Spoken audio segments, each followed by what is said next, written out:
Hello guys, welcome to the channel H2O, the A to Z of Chemistry। तो आप सब students जो JEE और नीट एग्जामिनेशन के लिए प्रिपेयर कर रहे हैं या और कोई कॉम्पिटिटिव एग्जामिनेशन जैसे कि नेट एग्जामिनेशन, गेट एग्जामिनेशंस के लिए प्रिपेयर कर रहे हैं और आपको इनऑर्गेनिक केमिस्ट्री अच्छी नहीं लगती, तो हम आपको यहाँ पे हेल्प करने के लिए आए हैं। हमने एक कंप्लीट प्लेलिस्ट पुट की है जिसका नाम है इनऑर्गेनिक मेड इजी।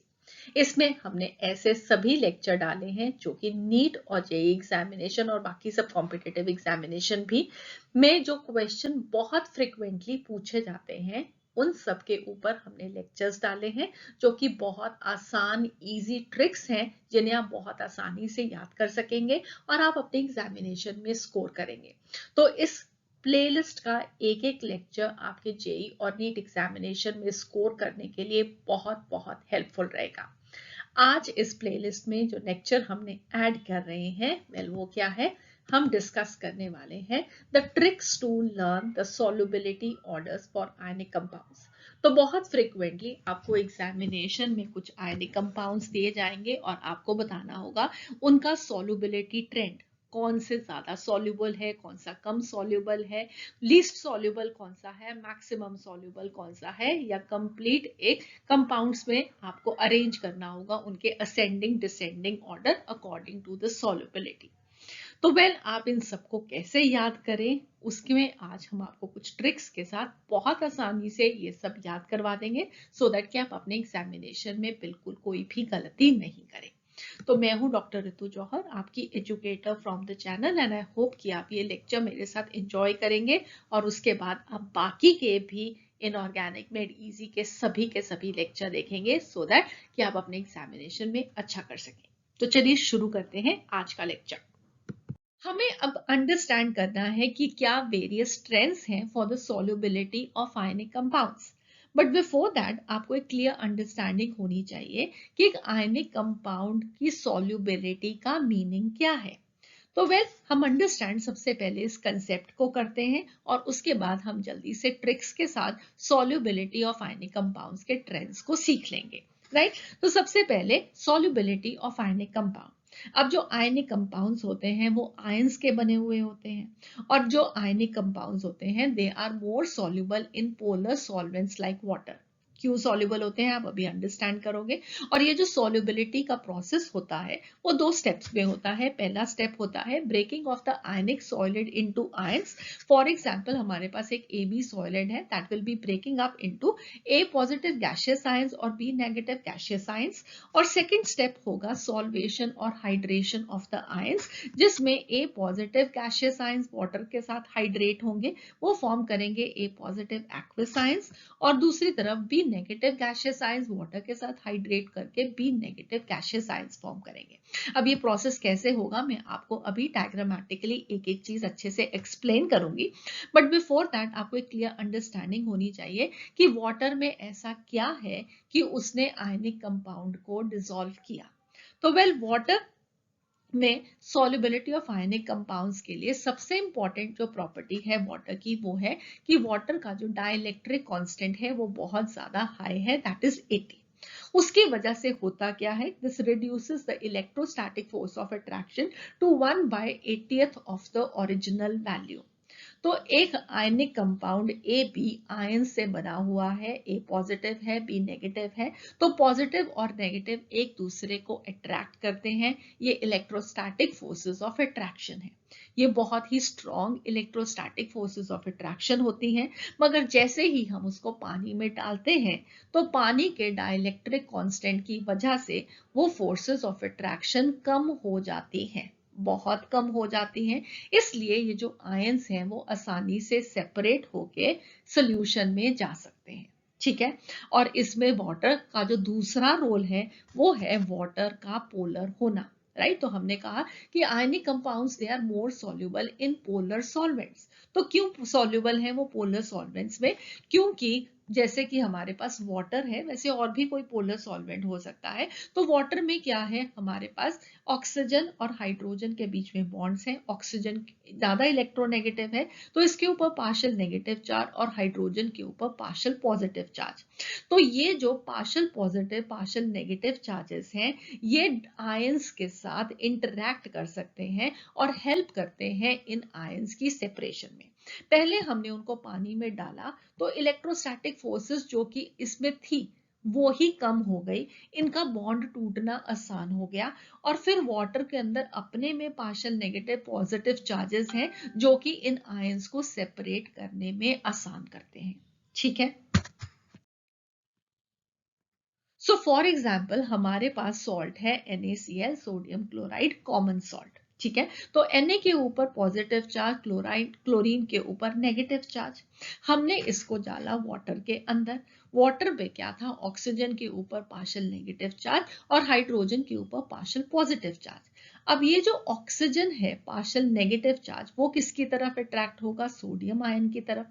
जो हाइड्रोजन का पार्शियल पॉजिटिव चार्ज है वो किसकी तरफ अट्रैक्ट होगा, क्लोरीन की तरफ, क्योंकि उसके ऊपर नेगेटिव है।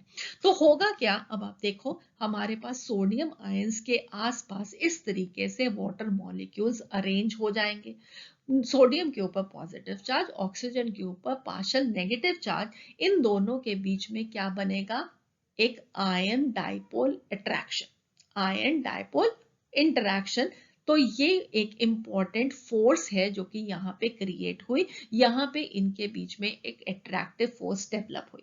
सिमिलरली क्लोराइड आयन के ऊपर नेगेटिव चार्ज था, अब यहाँ पे वाटर मॉलिक्यूल की जो ओरिएंटेशन है उसमें फर्क पड़ गया। यहाँ पे ऑक्सीजन दूसरी तरफ चला गया, हाइड्रोजन के ऊपर पार्शियल पॉजिटिव था वो क्लोराइड आयन की तरफ अट्रैक्ट हुआ।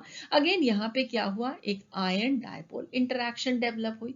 जब भी अट्रैक्टिव फोर्सेस बनती हैं तो वेल क्या होता है, एनर्जी रिलीज होती है। इस एनर्जी को हम बोलते हैं हाइड्रेशन एनर्जी। और वेल अब ये क्या बन गया, ये एक नेगेटिव आयन था, इसके आसपास वाटर है, अब ये एक हाइड्रेटेड आयन बन गया। और इधर ये वाला भी एक हाइड्रेटेड आयन बन गया। अब आपको समझ में आया कि ये हमारे पास एक सॉलिड था, ये सॉलिड वाटर में डालने से उसकी इंटरैक्टिव फोर्सेस कम हुई, उसकी वजह से ये आसानी से सेपरेट हो सकते हैं। वाटर के ऊपर पार्शियल पॉजिटिव नेगेटिव चार्जेस की वजह से वो सेपरेशन और ज्यादा बढ़ जाती है। ये सारे वाटर मॉलिक्यूल्स इसको सराउंड कर जाते हैं और अब इन दोनों का आपस में एक दूसरे के पास जाना मुश्किल हो जाता है और ये आयंस की तरह वाटर में अलग अलग पड़े हैं। So we have the ions in solution. ठीक है, I hope this is clear. तो जो सेपरेटेड आयंस हैं, we can say that they are solvated by the water molecules, hydrated by the water molecules, releasing hydration energy which helps in breaking the compounds into ions. Most cases में ये जो hydration energy है वो lattice energy को dominate करती है। Lattice energy इस lattice के अंदर इन आयंस को एक जगह पे रख रही है। हमें इसको इतनी एनर्जी देनी पड़ती है which is equal to the lattice energy so that ये लैटिस टूट जाए। अगर ये हाइड्रेशन एनर्जी लैटिस एनर्जी से ज्यादा होगी तो वेल ये आयन सेपरेट होके सॉल्यूशन में पास कर जाएंगे। ठीक है, सो आई होप आपको अंडरस्टैंडिंग हुई कि ये कैसे डिसॉल्व होते हैं। सो जल्दी से इस कंसेप्ट को दोबारा से रिवाइज करते हुए लिख देते हैं कि breaking of ionic compound into ions, इस प्रोसेस के लिए हमें क्या चाहिए, एनर्जी चाहिए which is going to be called as the lattice energy. और लैटिस एनर्जी क्या होती है, the amount of energy release when 1 mole of the ionic compound is formed from its constituent ions और गैसियस फेज। या हम इसे कह सकते हैं कि amount of energy which is required to break 1 mole of ionic compound, ionic solid or crystal into the constituent ions in the gaseous phase। तो हमारे पास एक आयनिक कंपाउंड सॉलिड था, हमने उसको गैसियस आयंस में ब्रेक किया। तो A B solid, I hope अब आपको क्लियर हो गया कि A positive gaseous ions and B negative gaseous ions में ब्रेक हुआ। इस प्रोसेस में जो एनर्जी हमें यूज की that is going to be called as the lattice energy. So delta H lattice will be positive energy supplied to the system. और दूसरी तरफ सेकेंड स्टेप क्या था, हाइड्रेशन। तो process in which the ions they are surrounded by solvent molecules due to the electrostatic forces of attraction, they are called as solvation. The amount of energy which will be released when 1 mole of iron is surrounded by solvent molecules is called as solvation energy. और अगर ये जो solvent है वो water होगा तो हम उसे बोलेंगे hydration energy. ठीक है, तो लैटिस एनर्जी जितनी एनर्जी तोड़ने के लिए चाहिए है और उसको वाटर मॉलिक्यूल्स जब सराउंड करके एक्वस आयंस फॉर्म करेंगे तो उस प्रोसेस में जो एनर्जी रिलीज होगी that will be called as the hydration energy. ठीक, क्लियर. अब यहाँ पे हमारे पास दो तरह की एनर्जी है, एक है डेल्टा एच लैटिस और एक है डेल्टा एच हाइड्रेशन. लैटिस को तोड़ने के लिए एनर्जी देनी पड़ेगी और हाइड्रेशन में एनर्जी रिलीज होती है और दोनों का जो सम टोटल है उसे हम बोलते हैं delta H solution. Delta H solution is equal to delta H lattice plus delta H hydration. Right. अब अगर हाइड्रेशन एनर्जी ज्यादा होगी और लैटिस एनर्जी कम होगी तभी एक कंपाउंड वाटर में सॉल्यूबल होगा. मगर बहुत इंपॉर्टेंटली, बहुत इंटरेस्टिंगली, बहुत ज्यादा कंफ्यूज करने वाली चीज ये है कि दोनों ही लैटिस एनर्जी और हाइड्रेशन एनर्जी चार्ज डेंसिटी के डायरेक्टली प्रोपोर्शनल होते हैं. इसका मीनिंग ये है कि अगर हमारे पास आयंस हैं, इनके ऊपर चार्ज ज्यादा होगा तो लैटिस एनर्जी ज्यादा होगी, उनके बीच में स्ट्रॉन्ग बॉन्ड्स होंगे, बॉन्ड को तोड़ने के लिए ज्यादा एनर्जी देनी पड़ेगी. राइट. और दूसरी तरफ अगर चार्ज ज्यादा होगा तो उनकी जो हाइड्रेशन एनर्जी है वो भी ज्यादा होगी, उनका जब एक्वस आयन बनेगा उस केस में एनर्जी ज्यादा रिलीज होगी. सिमिलरली अगर साइज बढ़ेगा तो लैटिस एनर्जी भी कम होगी और हाइड्रेशन एनर्जी भी कम होगी. इसका मतलब क्या हुआ, इसका मतलब ये हुआ कि ये दोनों एक ही फैक्टर्स पे डिपेंडेंट है मगर कोई एक इनमें से ज्यादा डोमिनेंट होता है और उस पे डिपेंड करता है कि सॉल्युबिलिटी क्या है. सपोजिटली अगर हमारे पास एक कंपाउंड में हाइड्रेशन एनर्जी लैटिस एनर्जी से ज्यादा होगी तो वो कंपाउंड वाटर में सॉल्युबल होगा. अगर लैटिस एनर्जी हाइड्रेशन एनर्जी से ज्यादा हो गई तो वो कंपाउंड इनसॉल्युबल होगा और अगर ये ऑलमोस्ट बराबर बराबर हुआ तो वो compound will be sparingly soluble in water. बहुत ही ज्यादा कम सॉल्युबल होगा वो वाटर में. बाकी कंडीशंस पे डिपेंड हो सकता है, कंसंट्रेशन, टेम्परेचर और इन सब चीजों पे. राइट. तो इसका मीनिंग ये है कि हमें कुछ भी मालूम नहीं लगता कि एक कंपाउंड वाटर में सॉल्युबल होगा या नहीं. हमें उसको एक्सपेरिमेंटली चेक करके देखना पड़ता है और हमें तब मालूम लगता है कि उसमें जो डोमिनेंट चीज है वो क्या है, क्या वो हाइड्रेशन एनर्जी है या वो लैटिस एनर्जी है. एक्सपेरिमेंटली ही हम किसी भी कंपाउंड की सॉल्युबिलिटी के ऊपर कमेंट कर सकते हैं, थ्योरेटिकली हम उस पे कमेंट नहीं कर सकते. Solubility, therefore, please do remember कि is inversely proportional to lattice energy. जितनी lattice energy ज्यादा होगी उतनी solubility कम होगी और जितनी hydration energy ज्यादा होगी उतनी solubility भी ज्यादा होगी.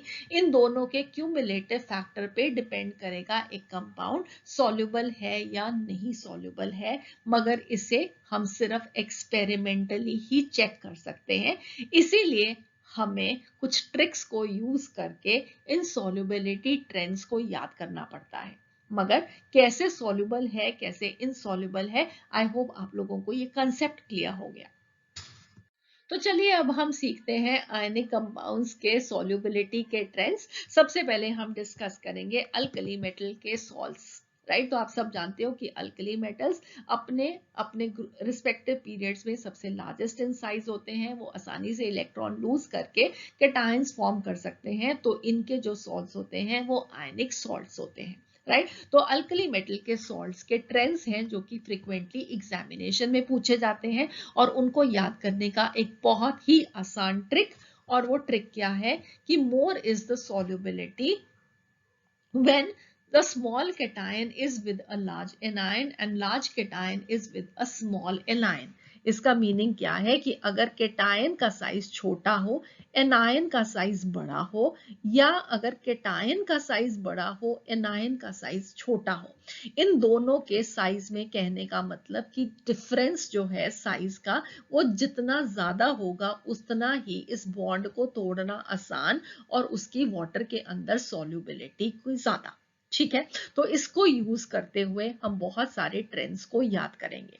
सबसे पहला हमारे पास है नाइट्रेट्स। अब नाइट्रेट्स के केस में हमारे पास है एक नाइट्रोजन, ठीक है, और हमारे पास है 3 ऑक्सीजन के एटम्स इसके साथ जुड़े हुए, ये हमारा बना नाइट्रेट का आयन। अब जितने भी पॉली एटॉमिक आयंस होते हैं, इसका मतलब है कि वो सब बड़े बड़े होते हैं, क्योंकि उनमें 2 या 2 से ज्यादा एटम्स एक दूसरे के साथ जुड़े हुए हैं। तो ये क्या हो गया, हमारे पास बिग एनायन हो गया। ठीक है, अब बिग एनायन के साथ हमें क्या चाहिए है, हमें एक चाहिए है स्मॉल केटायन। जितना केटायन छोटा होगा उतनी सॉल्युबिलिटी ज्यादा होगी, राइट। तो आप ऊपर ट्रेंड में देख भी सकते हो कि क्या लिखा हुआ है, सबसे ज्यादा सॉल्युबिलिटी होगी लिथियम नाइट्रेट की, फिर sodium nitrate, potassium, rubidium, caesium nitrate. Down the group solubility will be decreasing. ठीक है, सिमिलरली अब यहाँ पे सॉल्युबिलिटी ऑफ क्लोरेट, तो ClO4 ये अगेन एक पॉली एटॉमिक आयन हो गया। पॉली एटॉमिक एनायन, बड़ा एनायन तो छोटे केटायन के साथ ज्यादा solubility, so down the group solubility will be decreasing. Next हमारे पास है फ्लोराइड्स। अब फ्लोराइड आयन सबसे छोटा आयन, राइट, सबसे छोटा आयन। इसका मतलब क्या हुआ कि हमारा जो एनायन है वो स्मॉल है, तो हमें केटायन कैसा चाहिए, केटायन हमें चाहिए large cation. Large cation small anion solubility सबसे ज्यादा होगी, तो डाउन द ग्रुप फ्लोराइड्स की सॉल्युबिलिटी इंक्रीज करती है। ठीक है, नेक्स्ट हमारे पास आगे क्लोराइड्स। अब क्लोराइड के केस में अगर आप ये रेड वाला लिथियम क्लोराइड को छोड़ दो, तो बाकी के केस में फ्लोरीन के नीचे है क्लोरीन हैलोजन फैमिली में, तो उसका साइज थोड़ा सा बढ़ गया, मगर अभी इतना नहीं बढ़ा है, इसलिए हम इसको भी क्या मानते हैं, एक स्मॉल एनायन।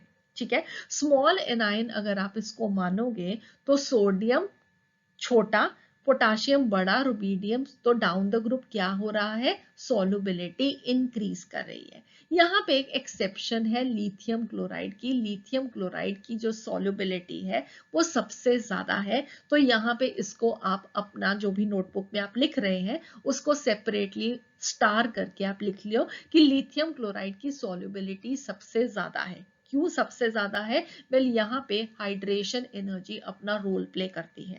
हाइड्रेशन एनर्जी की वजह से लिथियम का जो साइज है वो सबसे छोटा था, इसलिए लिथियम के अंदर हाइड्रेशन एनर्जी ज्यादा रिलीज हुई।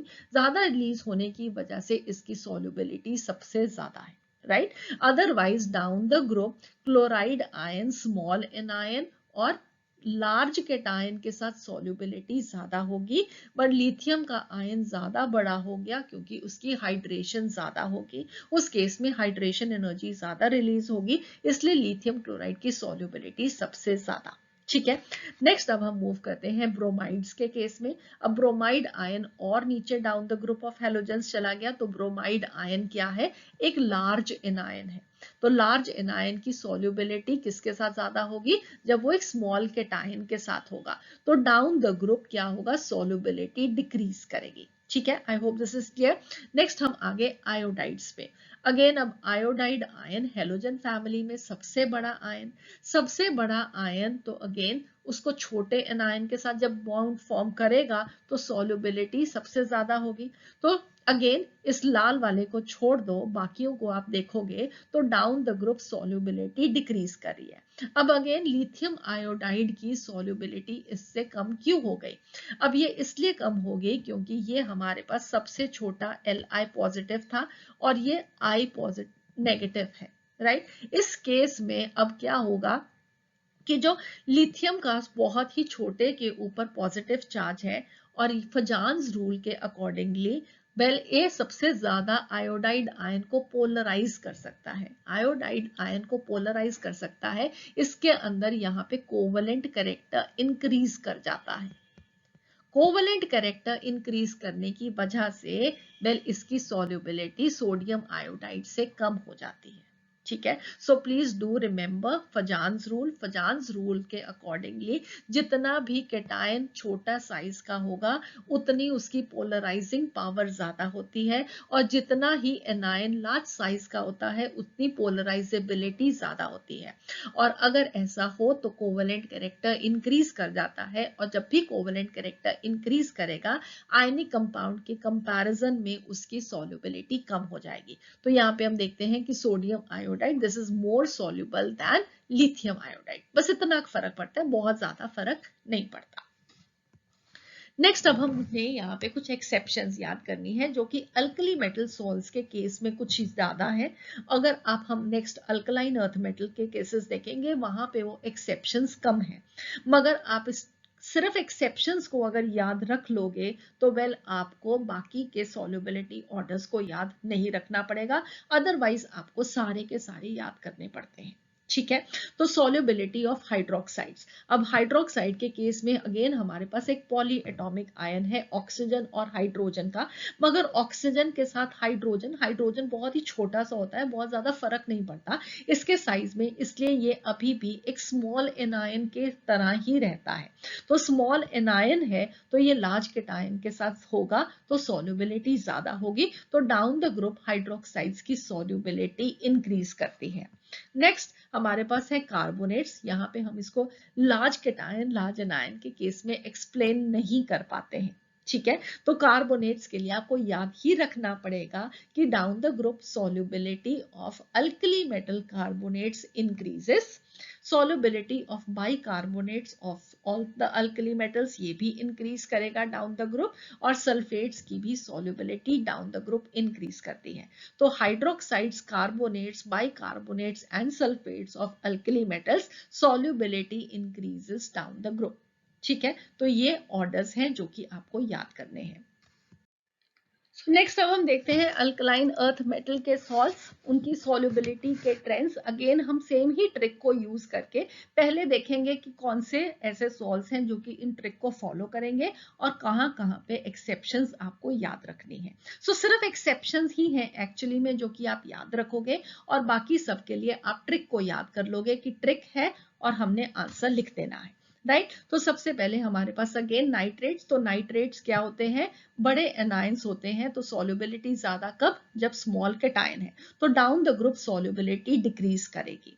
नेक्स्ट हमारे पास है कार्बोनेट्स, तो कार्बोनेट्स अब वहां पे एक्सेप्शन था अल्कली मेटल के केस में। ठीक है। तो अल्कली मेटल्स के लिए डाउन द ग्रुप कार्बोनेट्स की सॉल्युबिलिटी इंक्रीज करती थी, मगर अदरवाइज अगर आप यहाँ पे देखोगे कि कार्बोनेट आयन हमारे हिसाब से एक लार्ज एनायन है, एक कार्बन और 3 ऑक्सीजन लगे हुए, तो बिग एनायन और स्मॉल कैटायन, तो यहाँ पे ये एक्सेप्शन नहीं है, down the group solubility decrease करेगी। ठीक है। सिमिलरली सल्फेट्स भी देखोगे तो down the group solubility decrease करेगी, क्योंकि सल्फेट आयन लार्ज एनायन तो स्मॉल कैटायन के साथ ज्यादा सॉल्युबिलिटी। सिमिलरली सल्फाइड्स के और थायोसल्फेट्स की भी solubility down the group decrease करेगी।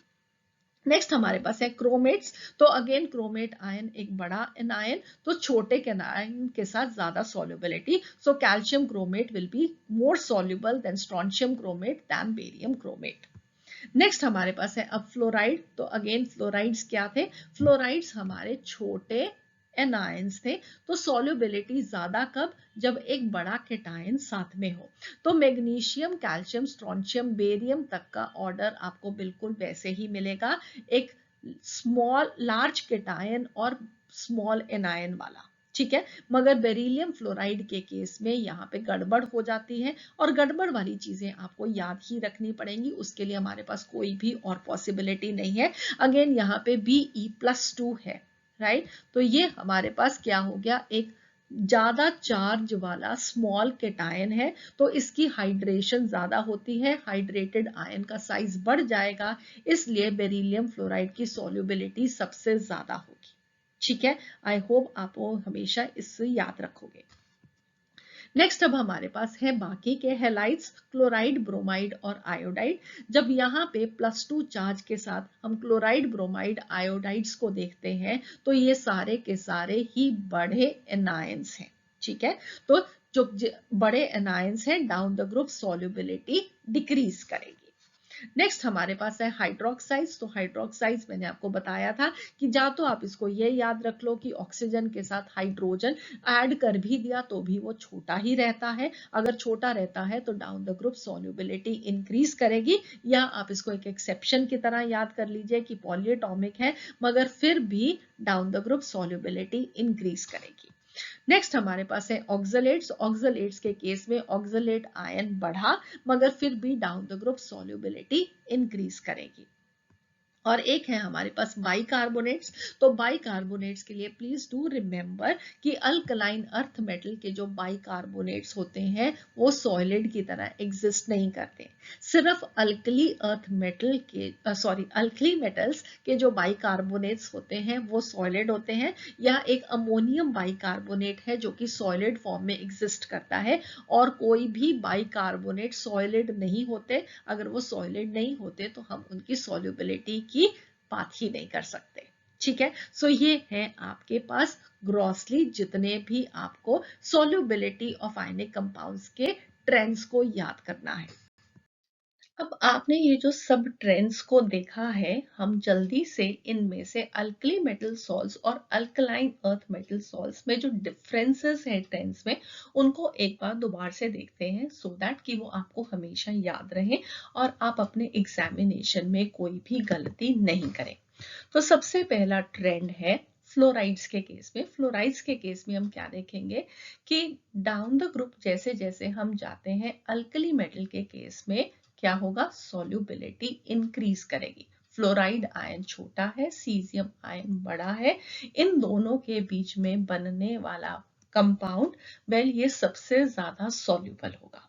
ठीक है, नेक्स्ट हमारे पास है, अगर हम फ्लोराइड्स देखेंगे अल्कलाइन अर्थ मेटल्स के, तो अल्कलाइन अर्थ मेटल के केस में भी जैसे जैसे हम डाउन द ग्रुप जाते हैं सॉल्युबिलिटी फ्लोराइड्स की इंक्रीज करती है, एक एक्सेप्शन को छोड़ के जो कि बेरिलियम फ्लोराइड है। और बेरिलियम फ्लोराइड के केस में हाई हाइड्रेशन एनर्जी की वजह से बेरिलियम फ्लोराइड ज्यादा सॉल्युबल है। ठीक है, नेक्स्ट हम आते हैं क्लोराइड्स के केस में। तो क्लोराइड्स के केस में डाउन द ग्रुप जाते हुए सॉल्युबिलिटी इंक्रीज करती है, मगर लिथियम क्लोराइड अगेन सबसे ज्यादा सॉल्युबल है क्योंकि यहाँ पे लिथियम आयन बहुत छोटा, उसकी वजह से हाइड्रेशन एनर्जी एक डोमिनेंट फैक्टर है।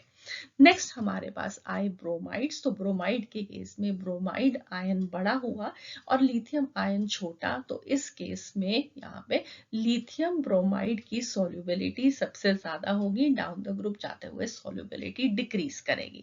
सिमिलर ट्रेंड हमारे पास आयोडाइड्स के केस में रहेगा। अल्कली मेटल के केस में आयोडाइड्स में हम क्या देखेंगे कि डाउन द ग्रुप जाते हुए सॉल्युबिलिटी डिक्रीज करेगी एक्सेप्ट फॉर लिथियम आयोडाइड। और ये मैंने आपको क्या बताया था कि लिथियम आयोडाइड के केस में कोवलेंट कैरेक्टर इंक्रीज कर जाएगा क्योंकि आयोडाइड आयन बहुत बड़ा है और लिथियम आयन की पोलराइजेशन पावर ज्यादा होगी, और ये हमें बताता है फजान्स रूल। तो प्लीज फजान्स रूल को, अपने कंसेप्ट को बहुत स्ट्रॉन्ग कीजिएगा। अगेन आपको बता रही हूँ कि केमिकल बॉन्डिंग के लेक्चर्स में लैटिस एनर्जी, हाइड्रेशन एनर्जी और फजान्स रूल के 3 लेक्चर्स हैं। अगर आपका कोई भी डाउट हो इन सब कंसेप्ट से रिलेटेड तो प्लीज आप उनको जरूर वॉच कीजिए।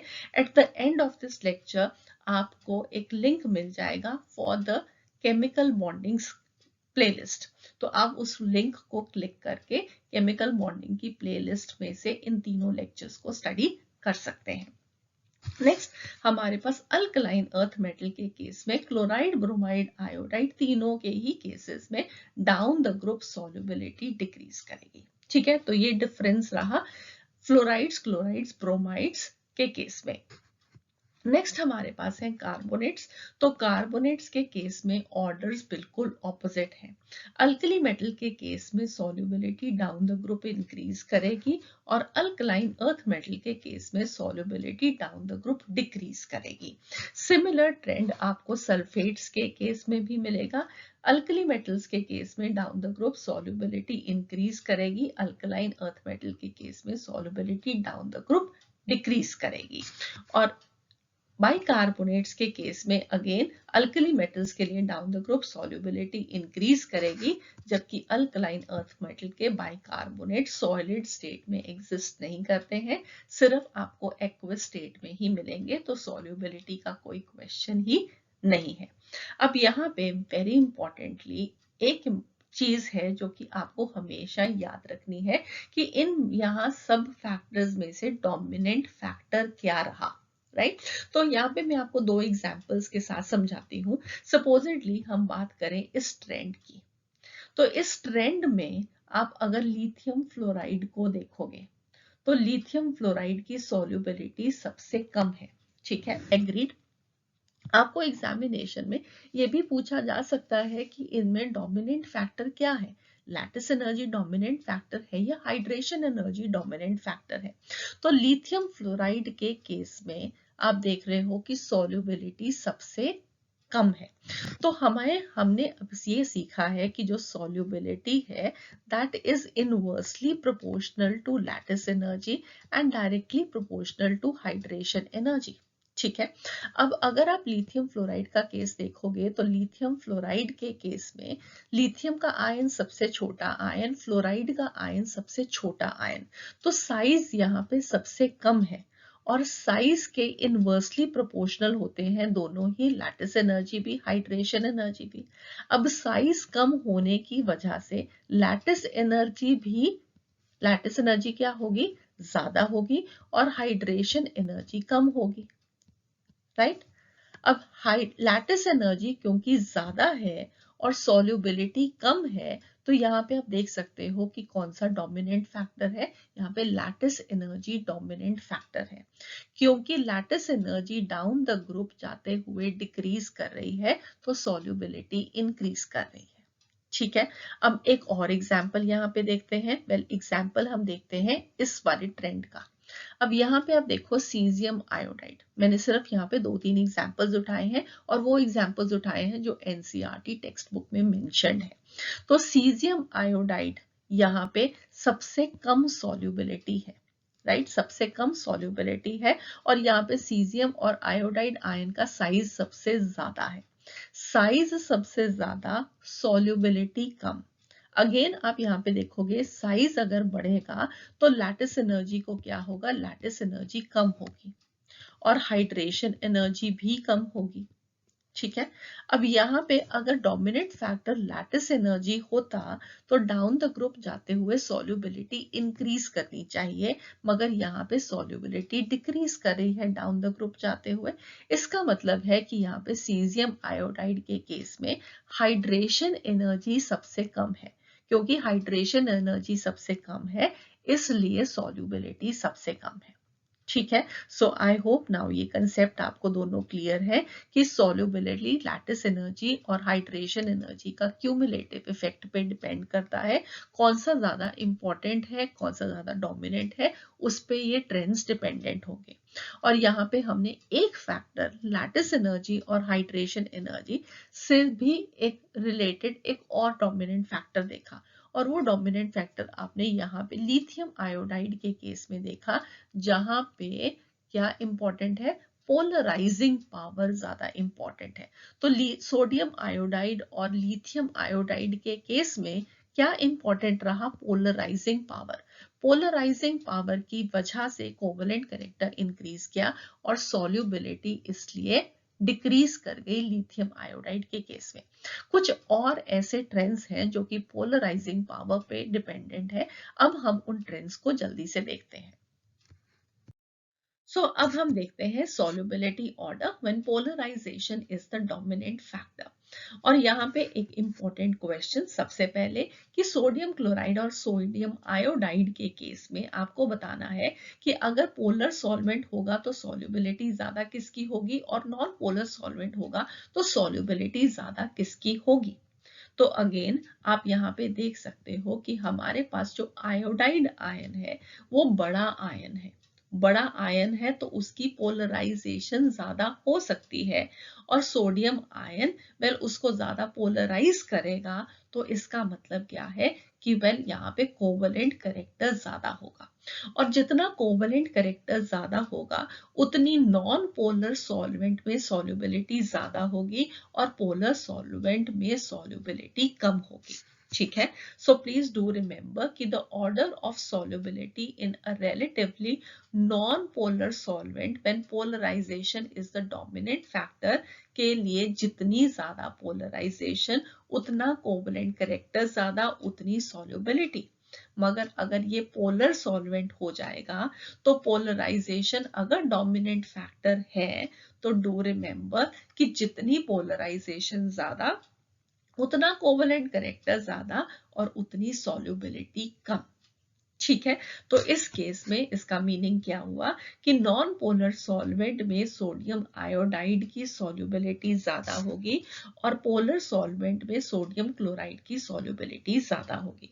सिमिलरली अगर आपको पोटाशियम क्लोराइड और पोटाशियम आयोडाइड में भी पूछा जाएगा तो पोटाशियम आयोडाइड की नॉन पोलर सॉल्वेंट में सॉल्युबिलिटी ज्यादा होगी और पोलर सॉल्वेंट में पोटाशियम क्लोराइड की सॉल्युबिलिटी ज्यादा होगी, क्योंकि यहाँ पे डोमिनेंट फैक्टर क्या है, पोलराइजेशन।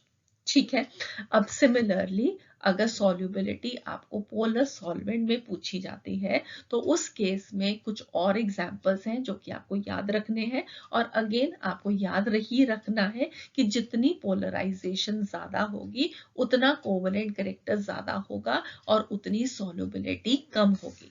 फॉर एग्जाम्पल हमारे पास है order of solubility of AgF, AgCl, AgBr, AgI, right. तो यहाँ पे हमारे पास केटायन सेम है, एनायन वेरी कर रहा है और सबसे बड़ा एनायन है iodide ion, right. Iodide ion सबसे बड़ा होने की वजह से सबसे ज्यादा पोलराइज हो सकता है, इसलिए हायर पोलराइजेशन सिल्वर आयोडाइड के केस में होगी और कोवलेंट कैरेक्टर सबसे ज्यादा होगा, इसलिए सॉल्युबिलिटी सबसे कम होगी। तो AgF this is soluble, AgCl come soluble, AgBr बहुत ही कम सॉल्युबल और AgI ना के बराबर सॉल्युबल होगा इन अ पोलर सॉल्वेंट। ठीक है, so please do remember this is very very important. Next हमारे पास है similar trend, lead fluoride, lead chloride, lead bromide, lead iodide के केस में अगेन आयोडाइड आयन की पोलराइजेशन सबसे ज्यादा हो सकती है, कोवलेंट कैरेक्टर लेड आयोडाइड में सबसे ज्यादा होगा, इसलिए लेड आयोडाइड की सॉल्युबिलिटी सबसे कम होगी। और एक और इंपॉर्टेंट ट्रेंड अगेन मरकरी के हेलाइड्स के लिए, तो mercury fluoride, mercury chloride, mercury bromide और आयोडाइड के केस में अगेन मर्क्यूरिक आयोडाइड की जो सॉल्युबिलिटी है वो सबसे कम होगी। क्यों? क्योंकि यहाँ पे पोलराइजेशन सबसे ज्यादा होगी। ठीक है, तो ये इंपॉर्टेंट ट्रेंड्स हैं जो कि आपको अपने जेई और नीट एग्जामिनेशन के लिए याद रखने हैं। So that would be all for this lecture. I hope आप लोगों को ये लेक्चर अच्छा लगा, आप लोगों ने इस लेक्चर में से गेन किया और अब आप अपने एग्जामिनेशन में इन सॉल्युबिलिटी ट्रेंड्स को गलत नहीं करेंगे। और ऐसे ही ट्रिक्स और ऐसे कंसेप्ट्स बहुत सारे क्वेश्चंस के लिए please keep subscribing to the channel और साथ में अगर ये लेक्चर अच्छा लगा तो जरूर लाइक कीजिए और अपने फ्रेंड्स के साथ शेयर कीजिए। हम अगले लेक्चर में आपसे फिर मिलेंगे। See you again, have a nice day, God bless you.